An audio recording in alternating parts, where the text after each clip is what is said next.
안녕하세요. 복독방 기자들의 신수정입니다.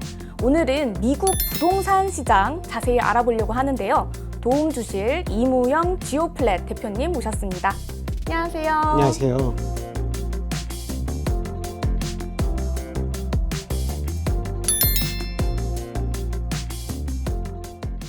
네, 먼저 미국 부동산 시장을 짚어보고 싶은데 미국에서도 우리나라와 같이 지금 거래 절벽 움직임을 보인다고 하는데 이걸 어떻게 지금 보시고 계세요? 네, 실제로 저희 지오플랫과 파트너를 맺은 브로커리지 펌들하고 이제 미팅을 하다 보면은 셀러 입장에서도 물건을 내놓는 사람이 상당히 많이 줄었고 구매하시려는 분들도 상당히 많이 줄었다 이렇게 좀 보여지고 있습니다. 그래서 실제로 거래량이 작년 대비해서 한 13% 정도 하락을 했고요.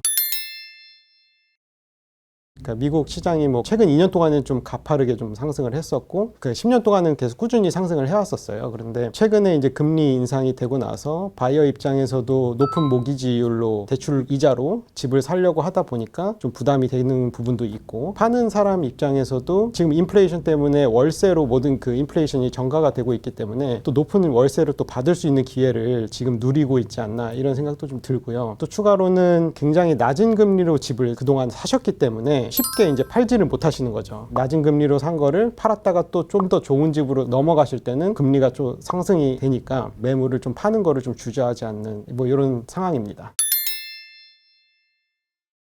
대부분 금리에 약간 초점이 맞춰져 있는 현상인가 보네요. 금리도 있지만 사실 부동산 시장이라는 게 공급과 수요 문제도 있고, 근데 사실 미국 부동산은 역사적으로 계속 공급이 부족했던 나라입니다. 그래서 굉장히 셀러스 마켓이고요. 그러니까 판매자가 우위에 있는 마켓이었는데, 근데 최근에 금리가 인상되고 나서 좀 바이어들이 좀 더 우월한 위치로 갈 수 있는 조건이 형성되지 않았나. 그래서 지금은 현금을 좀 많이 갖고 계시는 분들은 대출 필요 없다, 그냥 현금으로 다 사겠다, 이런 분들은 셀러한테 진짜 여러 가지 조건을 붙여서 사십니다.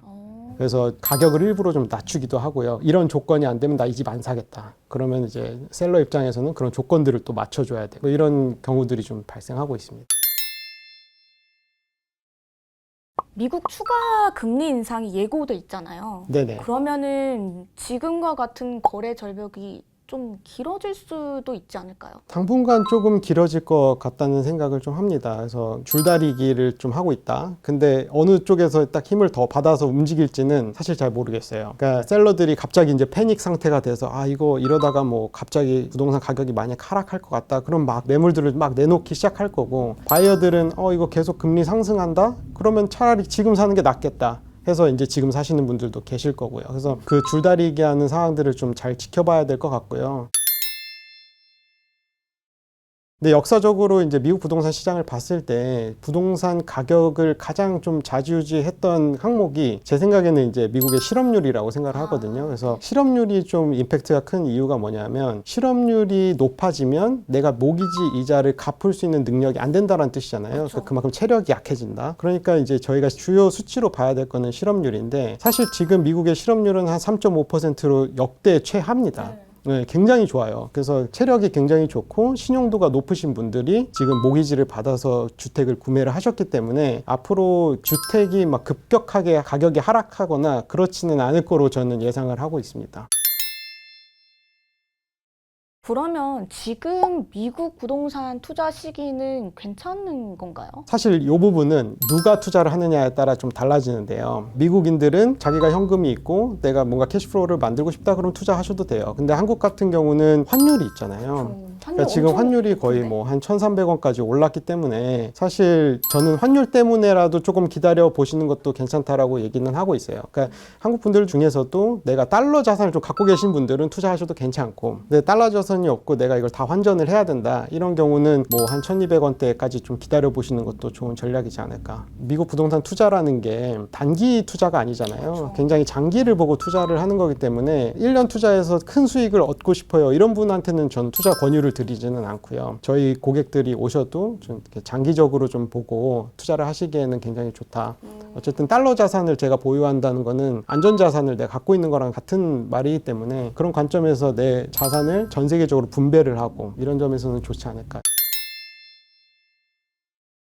우리나라 사람이 이제 미국에 투자를 하는 경우라면 이게 경우의 수가 좀 많아지지 않을까요? 뭐 다른 요건이나 규제 같은 게 따로 있을까요? 사실 규제는 없습니다. 그러니까 누구든지 이제 투자를 하실 수 있고요. 방법은 크게 이제 두 가지예요. 개인으로 이제 해외 부동산 취득 신고를 하고 취득하시는 경우, 두 번째는 이제 미국의 법인을 세워서 법인을 통해서 취득하는 해외 직접 투자 신고를 통해서 취득하는 방법이 있고요. 근데 이 두 가지 경우에다 특별한 뭐 큰 규제는 없고요.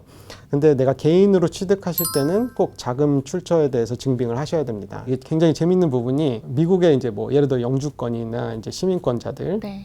근데 저희 한국 투자자들 분들 중에서 이제 영주권을 취득해서 넘어가시려는 분들이 있어요. 근데 그런 분들이 영주권을 취득해서 미국에 가서 대출을 받으려고 하니까 미국에 신용도가 없는 거예요. 아, 그쵸. 그래서 오히려 대출을 못 받고, 여기 계시는 한국 분이 나는 영주권이 없으니까 순수 외국인이잖아요. 네. 그런 분들은 또 대출을 내줍니다.